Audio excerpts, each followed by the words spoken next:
Chapter 10.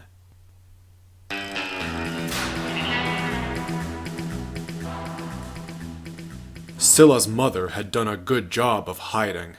Not only had she abandoned the family without a word of explanation, but apparently she'd fled to the other side of the planet.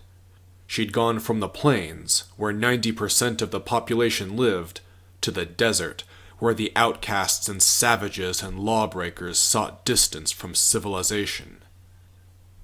Scylla stood on the crest of a mountain pass. The offensively loud wind tugged at her cloak and whipped sand into her face. She had been forced to draw up her hood and tie it tight, and even then, her eyes were red and teary from the grit. She now regretted not purchasing goggles, and she tasted wind-blown sand. More accurately, she realized, she tasted heat. The dust that somehow got in her mouth was tasteless, blasted clean by the sun and the wind. The only sensation on her tongue was the tingling heat of the grains. She took another drink from her canteen. A few days ago, she had blanched at drinking warm water, but now she barely noticed. She took out another pack of stimulants and crammed them into her mouth. This new strain the Sith had given her was different from what she'd been addicted to on the streets and did less to take away the pain. But at least it lasted longer. Her remaining stash could last her 2 more weeks before withdrawal sickened her, and after that, she did not know what she would do. Below her, the mountains ended, and salt flats stretched into the horizon. The white reflected the sun into her eyes, and she tried to focus, but couldn't. There was nothing to look at.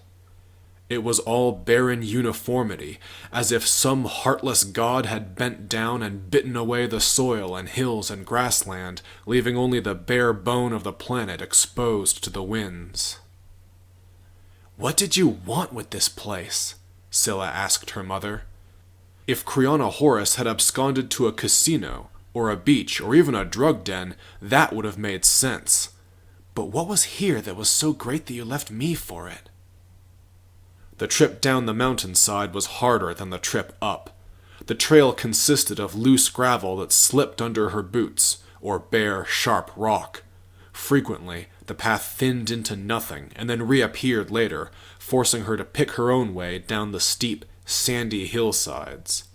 Halfway down, she lost the trail and failed to pick it back up, and rather than double back and find it, she chose to keep going on her own.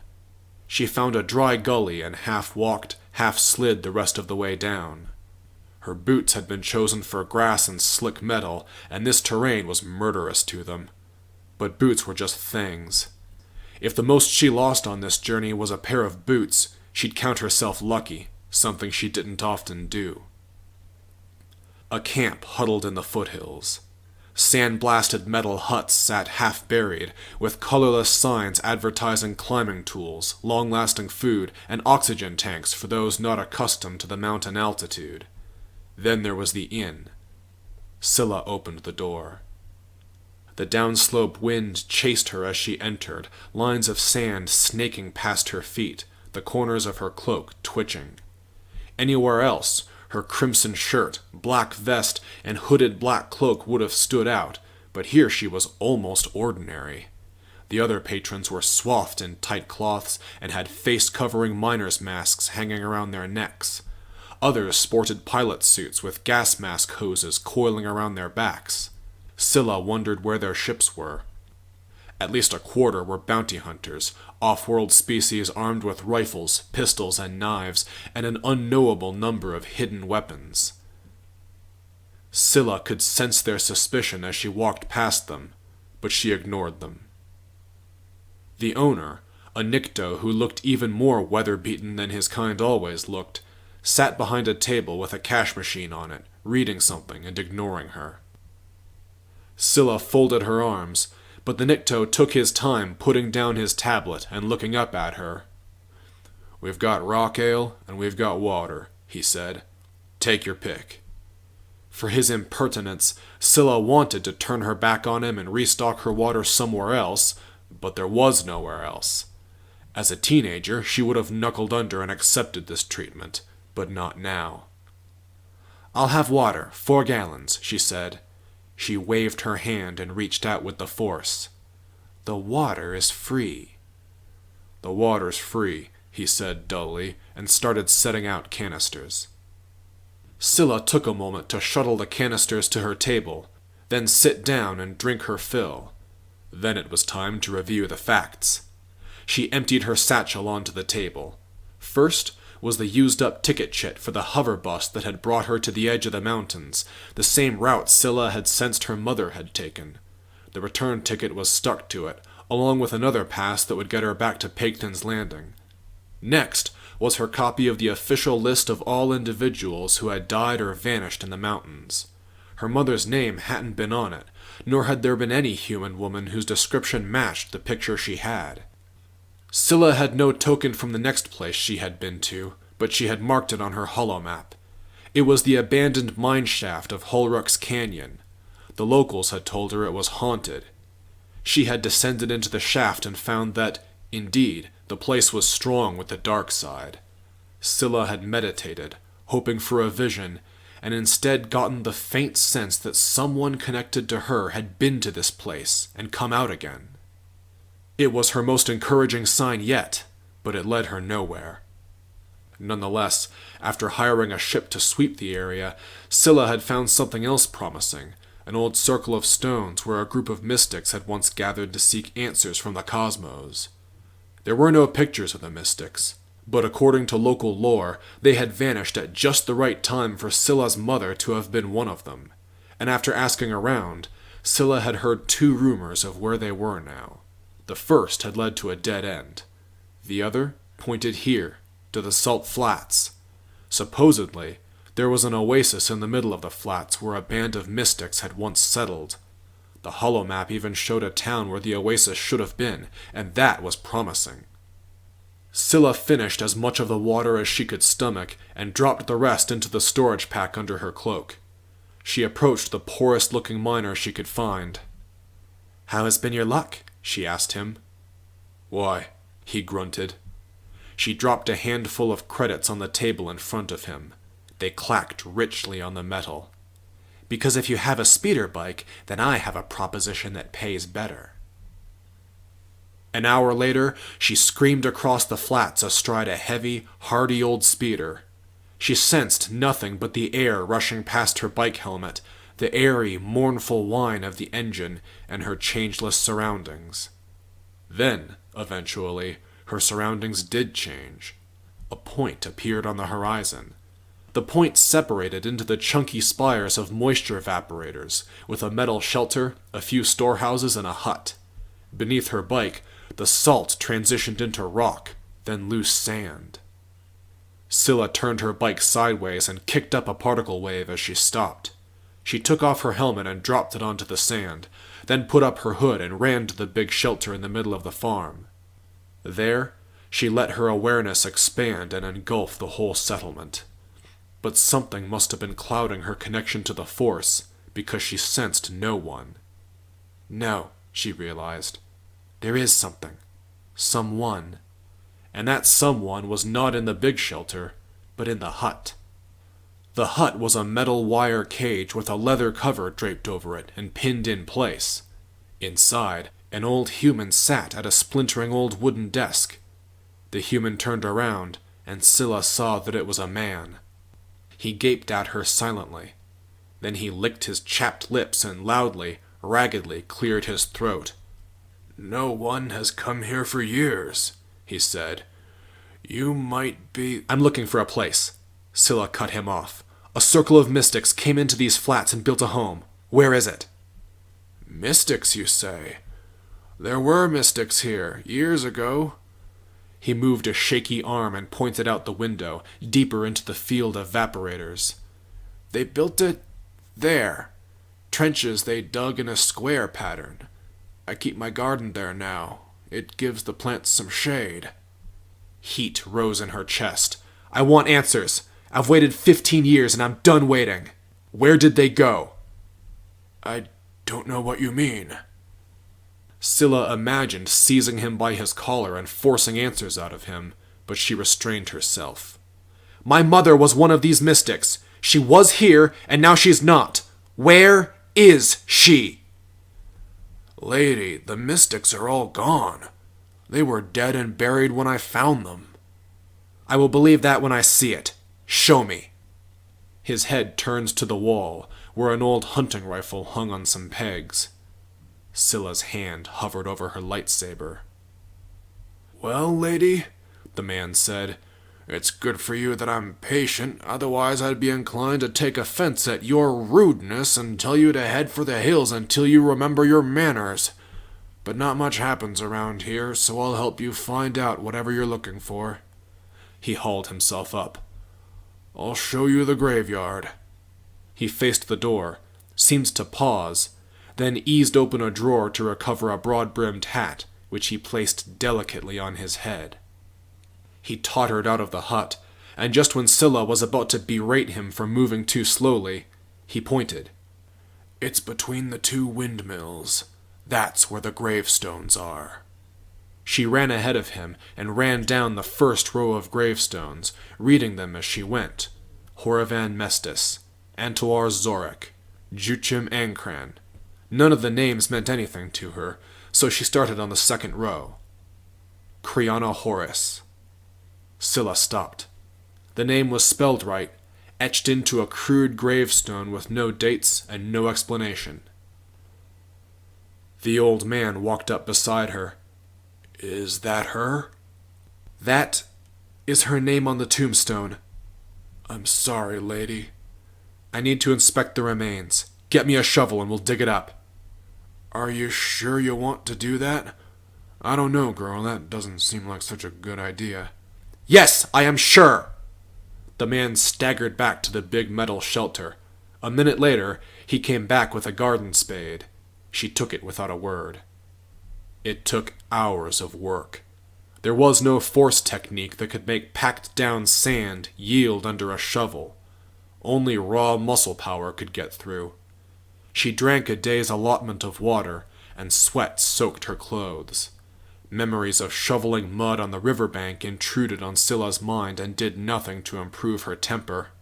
When she tried to avoid those ugly memories, she found that she could not avoid speculating on what she would find. It was hard to imagine that she would find anything but her mother's mummified corpse, yet she could not quit until she saw it. Finally, the shovel hit something hard, and it wasn't a rock. It was a wooden casket. But the casket was already broken. The hinges had been smashed. Scylla had not been ready for this. Somebody has been here already. "Well, yes," said the man. "I'm sorry about that, lady." Something in his tone piqued her. She vaulted out of the hole to face him. "You're sorry about what?" "Well, money is tight out here. Sometimes you want to go to town and buy something." "You did this! You robbed her!" "All I took was credits. If you're looking for a necklace or something like that, then it's still there." "You desecrated her grave!" "I promise you I didn't hurt it. It seemed like such a waste just to leave it here." He clasped his hands under his chin. "Oh, you poor dear, I didn't think anyone would ever come back here." It started deep in her chest. Then the rage spread up and down her spine. She knew she still needed to talk to this man and learn what he knew, but by the time she knew what was happening, she didn't care. She thrust a hand at him, fingers tensed into claws. Inside her, she honed her hatred into a sharp point and called on the force, and lightning shot from her fingers into the base of his throat. He collapsed instantly, and he could do no more than gasp and choke and jitter on the ground. A bright white and blue arc, painful to look at, danced over his face and chest. His eyes popped open, and he stared at her as if he was about to vomit. Then his face stopped moving. The sounds stopped coming from his mouth. The lightning lit sparks on the buckle of his belt. The sparks landed on his shirt, and the dry cloth caught fire. For a few more seconds, Scylla emptied her rage into him. Finally, the lightning lapsed, and smoke curled up from her fingertips. She collapsed, drained. The man was as dead as stone. The flames consumed his clothes, then started on his body, and Scylla turned her back on him. She listened to the remains as they crackled, but she refused to dignify him by watching. Instead, she dropped into the grave and attacked the casket. There was a dehydrated body in there, human, dressed in a woman's clothes. Scylla could not remember if she had ever seen the outfit before. She took out her scanner, the one she had calibrated on the photo of her mother, and aimed it at the skull. "Match," said the scanner. Scylla had known she would probably find this, but somehow she felt betrayed. No one appeared to explain this to her and make it mean something. No hand reached down from the sky to reward her for her dedication. It was just her and this parched corpse. She tried the scanner again. "Match," said that heartless voice. Scylla slumped. She stared at the dirt and remains until her eyes lost their focus. She pulled her knees up to her chin and hugged them. She had no rage left. She had spent that already, and it had only left a charred, barren feeling in her chest. Tears did not come to her eyes. Still and mute, she sat until the sky began to darken. As much as the idea tempted her, she could not sit here forever. Her body demanded sleep and sustenance. She looked down at the body. She had one more thing to try before she admitted defeat. Sitting cross-legged on the open casket, she laid her hands on the chest of the body, putting her palms on lifeless, leathery hide. She did her best to calm herself into a meditative trance, but grief scratched at her mind. She tried to push it down and focus only on her desires, but it leaked through, and the words came out, "I miss you." Instantly, tears rushed to the surface. "I miss you so, so much." Sobs distorted her words and shook her frame, and she wept helplessly. When it passed, the charred feeling in her chest was gone. In its place, she felt a strange, pleasant feeling, a strange peace, and the vision came to her.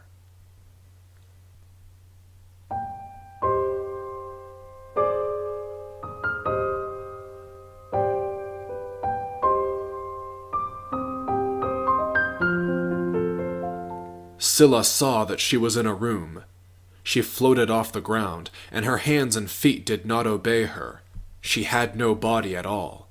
She could see everything, but do nothing. She was a ghost. On the other side of the room, Scylla saw herself. Her hair had been dyed brown instead of black, and she was somehow taller than she should have been. Scylla put it together. "That's not me. That's my mom." Kriana Horace plopped down onto a couch, her face pinched sickly. She dabbed her palm on her forehead and slicked the sweat across her skin. Then something seemed to occur to her. She put a hand low on her stomach and looked at it thoughtfully. She eased her eyes shut and breathed deeply. Peace spread through her. Her doubts and fears, her hopes and desires all fell away. And when she opened her eyes again, somehow she knew with perfect certainty why she was feeling sick. And it was very good news. Kriana's hair was a little frazzled, and there were dark rings under her eyes. Across the table from her, a slim, handsome black-haired man listened patiently. "Del," said Kriana, "will you please listen to me? Ever since Scylla turned 3, she's been talking less and showing less interest in everything. She's just been sitting around the house. Something must be wrong with her." "Are you sure she's not just a child being a child?" "I'm positive." "Your heart's in the right place, Kriana, just like always, but you're worrying too much. When I was that age, I had up and down moods all the time." He took her hand in both of his. "Forget about it. Trust me, you deserve the break."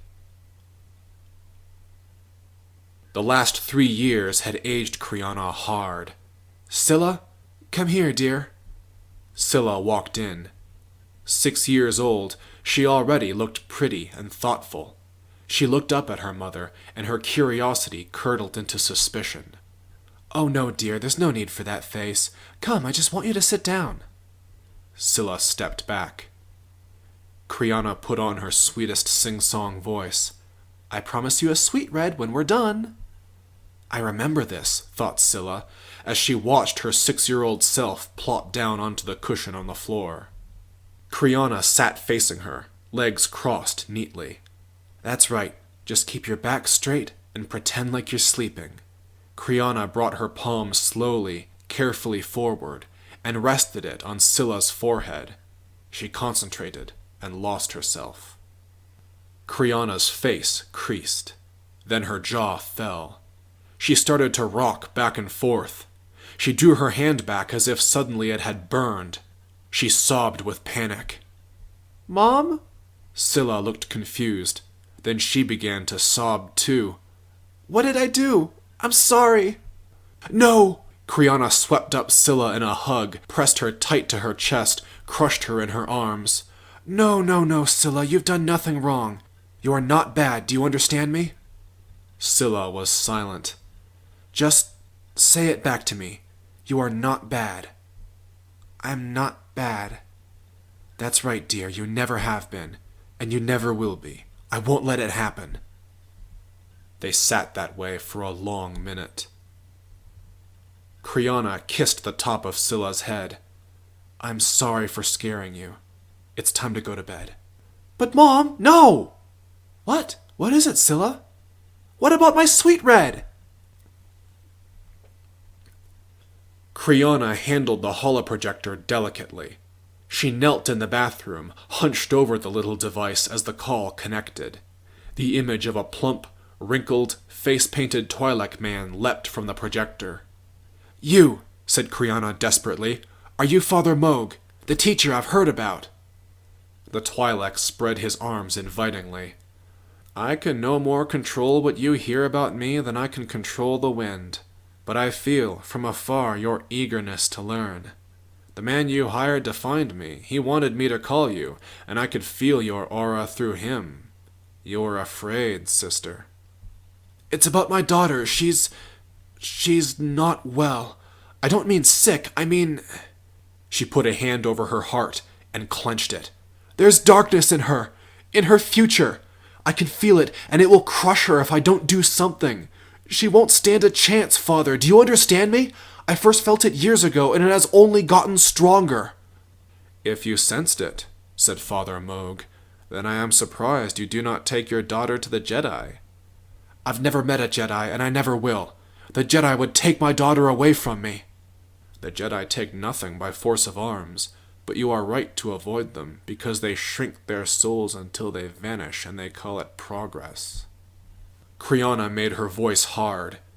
Do you know what is wrong with my daughter? Answers to these questions cannot be taught. They can only be remembered. Then please, if I come to you, will you help me remember? My companions and I seek answers together, sister. Join us, and the truth will find you when you're ready. Then I'm coming to you. Kriana shut off the connection, stood up, and left the bathroom. She found her husband in the other room. There's been a problem. I need to go visit my father. I might be gone for a long time. Is he sick? Yes. She ducked out of the room. I'm sorry, she murmured, but if you knew what I was doing or why, you'd go back to drinking. I have to do this alone. An oval of bright white shone against the darkness. It twitched and elongated as it swept across the rock walls of the cave. Kriana secured the flashlight to her chest pocket to have both her hands free as she climbed down the ladder, her boots creaking on the primitive wooden slats. Something invisible waited for her. Kriana bent down, and her flashlight revealed an ornate circle that had been carved into the floor. She sat in the center, got as comfortable as she could on the hard rock, and tried to lull herself into a trance. She switched off the light. Dark covered everything. Then, gradually, things became visible again. It became possible to make out the contours of the walls. Shadows formed, black against red. A thin, vertical slit of crimson light appeared, widened, simmered at the edges. It grew. The burning red light resolved itself into a figure suspended in the air. It looked almost like Kriana, but it was not her. It looked almost like Scylla, but it was not her. Where her stomach should have been, fire and molten rock issued from a void, roiled out to form her body, her head, and her limbs. Then it flung off her and turned into smoke and ash. Constantly she regenerated, while constantly she fell apart. Kriana looked up at the figure with tearful, frightened eyes. "The rumors are true. You're a Sith." "A Sith?" The figure answered in a voice disconcertingly normal. "Yes, and no. Pilgrims come to me seeking answers, and once every generation, I choose to appear before them. I answer them, if it pleases me." "What is my daughter's connection to the dark side? How can I help her?" "Are you her?" "What?" "It is a simple question, Kriana. Are you Scylla Horus?" "No." "Then why do you think you can control her?" "She's my daughter!" The figure chuckled sweetly. "And you are the daughter of Gina and Ashii Vorth. What of it?" "Take me instead of her. Trade for me." "No one is born to the dark side. We do not take anyone. We only receive gifts." The figure clasped her hands excitedly. "Perhaps you have named our next gift?" "No!" Kriana blanched and snatched at the air in front of her, as if trying to catch something before it fell. Then she was in total darkness. Her flashlight clicked on. Kriana could not find the energy to get up and flee. She only stared at the oval of white light until her eyes could not focus. "Please, I don't know what to do," she begged of no one in particular. Kriana sweated in the fading heat.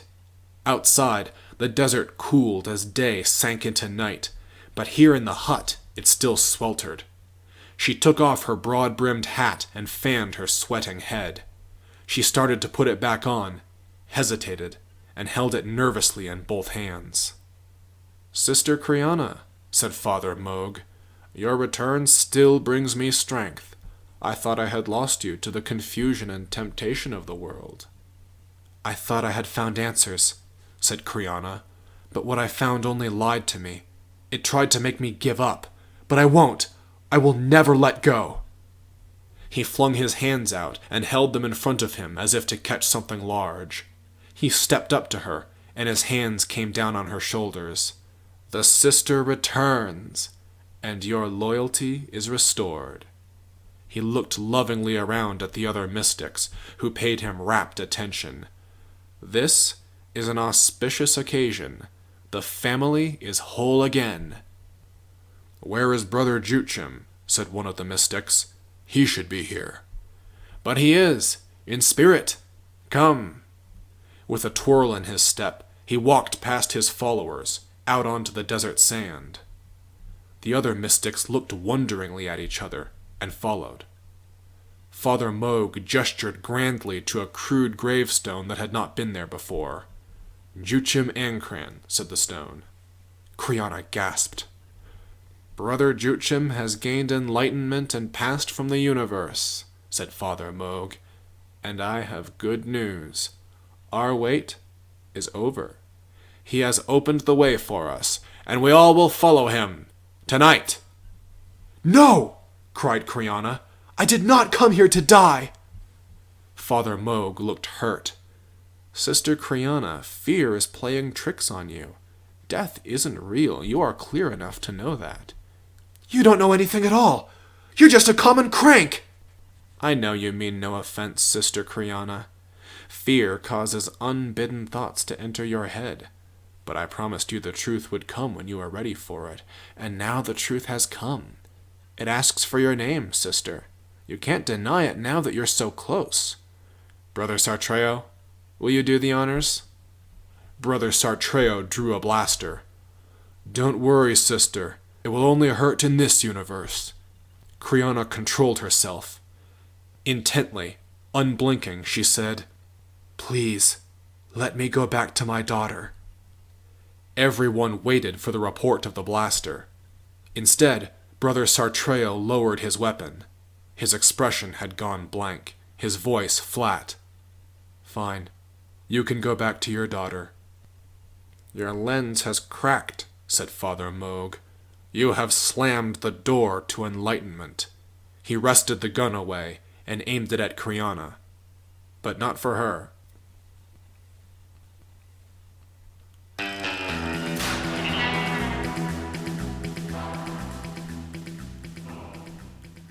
"No! Don't do it!" Scylla looked around. She lay face down. Behind her, a grave yawned open in the hard desert turf. Her right foot hung over the grave, and her knees and arms were scuffed and dirty. Scylla flipped herself over and got to her feet, lightsaber in her hand, ready to ignite it and stop Father Moog before he murdered her mother. But then reality came back to her. She turned around, and Kriana Horus's name was etched into the stone that marked the open grave. "I'm too late." She fell to her hands and knees. Then she stood up again, but she wobbled. Pain and confusion clouded her mind. She turned and saw a black, charred skeleton bathed in fresh ash. Instantly, she was on guard for the person who had done this. Then she remembered. Oh no. She turned to the gravestone. "Mom, you weren't trying to run away." She swallowed. "You really did love me." Scylla's image of her mother, which she had cultivated for 15 years without knowing it, transformed. She looked down at her crimson shirt, her black cloak and boots, the black metal lightsaber in her hand, and suddenly all of it seemed twisted, obscene. She flung out her arms. "Is this what you were afraid of?" A scrap of the vision came back to her. She saw her mother, sobbing in fear. Shame pierced Scylla, crawled under her skin, coiled around her heart. The tears came again. "Mom, I'm so sorry." Scylla rode from the moisture farm back to the mountains. Reaching into her pocket, she fingered the return ticket to Paketon's Landing. She would need it. After all, there was nowhere to go but back home. The sensation of fresh stimulants coursed through her veins, staving off the withering grip of withdrawal for a little longer. Behind her, the grave had been filled back in, and the dirt tamped smooth. Soon the wind would erase any sign that it had been tampered with. The grave marker still stood with the name of Kriana Horus, but now, below the name were chiseled the words, "I love you."